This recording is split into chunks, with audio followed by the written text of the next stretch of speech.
All right, good morning, everybody. So let's look at 5.5, Euler's theorem.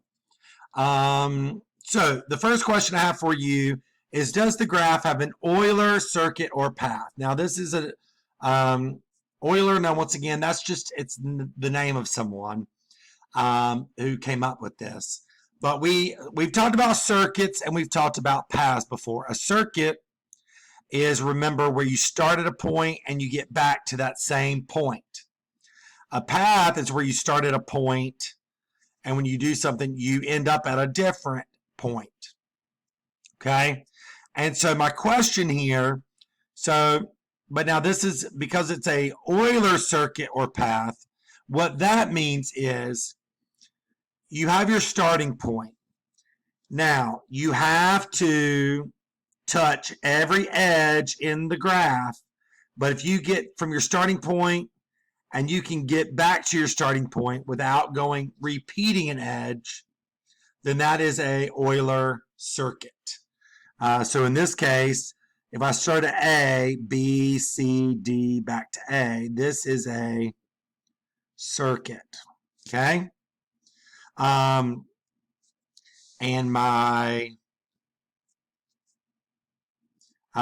now part two of the question was, what is the degree of each vertex?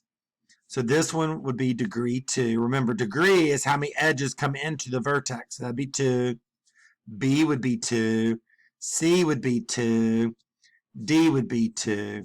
And then last but not least, the question was, what is the total number of edges of the graph? Well, there's 1, 2, 3, 4 edges. Okay. You with me there? All right. So let's look at this one, for example. Something a little different. All right, if I start at A, I'm going to go down to B, to C, to D, back to B. Is it a circuit? Did I get back to where I started? No. This would be a path because from where I started to where I ended are two different points. All right.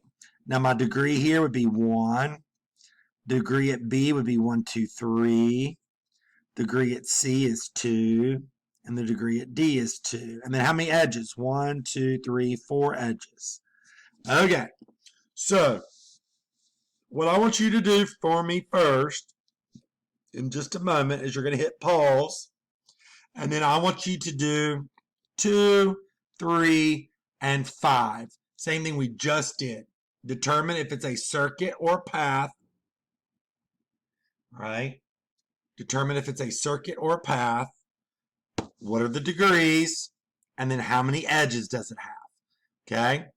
Is it an Euler circuit or path? The degree of each vertex and how many edges it has. So you are going to hit pause now. All right. So you should have finished up your little table here. And it should have looked something like this. Number 2 was a path. A was 3, 2, 3, 2. You have 5 edges. Number 3 was a circuit. 4, 4, 2, 2. You had 6 edges. Graph 4 was a path. You had 1, 3, 2, 2 with 4 edges. Okay? Oh, we actually did that one. It was 5. 5 was also a path. 2, 2, 3, 2, 2, and 3. And you had 7 edges. All right. So what observations did we make? Well, for the ones that were circuits, what type of vertex can you start and end with? Okay. And if you really think about it, here we could start A, B, C, D, A, B, C, D, A, B, C. So we could start at all of them, right? Even with like this one, okay? If you think about so C, B, you went that way, you went that way, you went that way, you went that way, you went that way, you went it back. Excuse me. You end up back at C. So what type of vertex can you start and end at? Really, wasn't it? For the circuit, it was all of them, right? That's kind of the whole point. What do all the vertices have in common? Or what did you notice? What do you notice about all the vertices of a circuit? All right. Same thing here. That's different from these, okay? Stop a minute and look at just those two. You have a circuit and you have a path. What's the difference in terms of the vertices? Okay. Well, if you notice one thing, with a circuit, the vertices degree are all even. Okay. Even. Over here with the path, that's not the case. So is that true with all the other ones? Circuit, even. Path, oh, there's some odds in there. Path, oh, there's some odds in there. Okay. All right. What type of vertex can you start and end at with a path? Okay. So think about your path here. Let's look at this one. If I start at B, am I able to make it all the way? We know it's a path, so I can't make it all the way around, but can I hit everything? If I start at B, then C would be done. All right, I could do D, I could do A, and then I could go back to B, but what's the problem? I didn't hit that. So that's what makes it not a circuit. Okay, I've touched, and it really wouldn't be an Euler path either because I haven't touched everything. All right, but now let's say I started at, let's say A.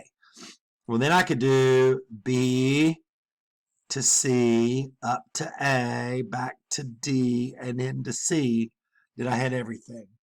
Yes, I did touch everything. So that's what made that one a path. Okay? That's what made that one a path. But what did we notice? When we started at B, it didn't work.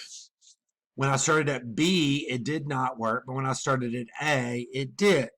So what is special? Okay? It looks like we have to start. We must start at an odd. What type of vertex can you start or end with? Start at an odd vertex, right? Is kind of what we came up. And what is true about the vertices in all the Euler paths? Okay. Well, you have some odd ones, but more specifically, two odd ones, two odd ones, two odd ones. So you have two odd vertices. Okay. All right. All right. So we could come up with our Euler's circuit theorem. If a graph has any odd vertices, then it does not have an Euler circuit. All right. And then the last one, if a graph is connected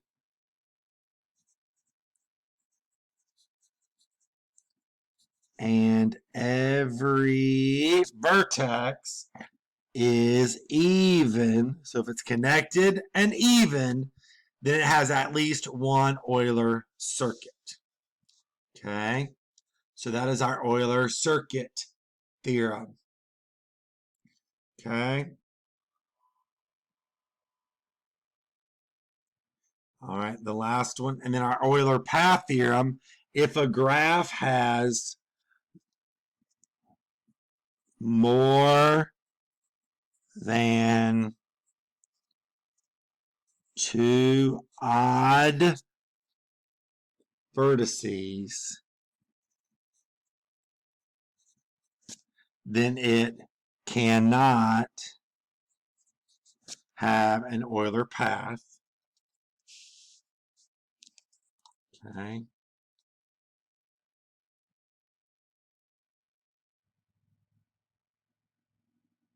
And then if a connected graph has exactly two odd vertices, then it has at least one Euler path, starting at one odd vertex and ending at the other odd one. Okay, those are my rules for Euler circuits and theorems, or Euler circuits and Euler paths. All right, so let's look at our graphs here and let's see what we got. So part one, what is the degree of each vertex of the graph? And then part two, what is the total number of edges of the graph? Okay, so for number 6 here, A would be 2, B would be 2, C would be 1, 2, 3, D would be 1, 2, 3, E is 2, F is 2, G is 2. And the total number of edges, 1, 2, 3, 4, 5, 6, 7, 8. 8. All right. So just for good practice, take a minute. Why don't you hit pause and see what you can figure out on the rest of these, and then we'll check ourselves. All right. So on this one, we had 5, 5, 5, 3, 8, and 4. Total number of edges was 15. 3, 3, 3, 3. Total number of edges was 6. So once again, pause and look at those numbers and see if you can come up, describe a relationship between the total number of edges and the degree of all vertices in the graph. So take a minute and look at that. All right. So if you pause for a second, look at those numbers, what's something that you might have come up with? Well, the total number of degrees, 2 plus 2 plus 3 plus 3 plus 2 plus 2 plus 2 was 16. Edges was 8. This total number when added together was 30. This was 15. Adding together, this was 12. This was 6. So notice that the total number of edges was twice, or the total number of degrees was twice the edges. All right? And that's what we call the Euler sum of the degrees theorem. The sum of the degrees of all vertices of the graph equals twice the number of edges. And last, a graph always has an even number of odd vertices. Okay? A graph will always have an even number of odd vertices. Okay? All right. So that being said, we can use that to help us here, just kind of like to summarize. So zero odd vertices, go back to what we talked about, would be a circuit. Remember, if all the vertices are even, it's a circuit. If you have 2 odd vertices, then it will be a path. Okay? If it has an even number of odd vertices, that's fine, but is it a circuit or path? It'll be neither. And then if it has an odd number of vertices, 1, 3, or 5, you would need to double check because that's not possible.